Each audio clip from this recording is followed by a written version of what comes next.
Ανδρέας Δημητρίας, εκ μέρους της Λέσχης Ποδρομένου Λευκωσίας. Να πούμε ότι η Λάβεν Κατερίνα είναι ιδιοκτησίας της κυρίας Αναστασίας Μιχαήλ, προπόνησης Ιουλίας Ηλία Κρητικού, αναβάτης ο Κωνσταντίνος Καποδίστριας. Λοιπόν, ποιος θα παραλάβει?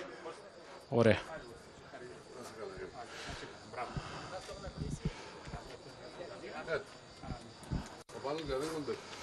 Δεν ευκάλλω φωτογραφίες τώρα. Δεν ευκάλλω φωτογραφίες, φίλε μου. Στις απονόμες. Μιχάλη, έλα κοντά. Α, να μιλήσω... Έλα. Μιχάλη μου, συγχαρητήρια. Ευχαριστούμε. Λοιπόν, εντάξει, ήταν μια ωραία μάχη ανάμεσα σε δύο άλογα που ξεχώρισαν νομίζω από την αρχή και έδωσαν την μάχη μέχρι το τέλος.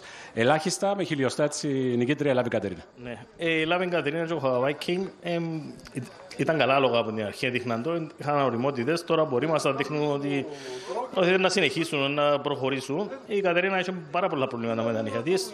Όσες φορές την καταφέραμε και φέραμε σε μια κατάσταση καλή, δείχνει το. Είναι καλό άλογο. Συγχαρητήρια και πάλι. Ευχαριστούμε. Αυτά, πάμε για το φινάλε.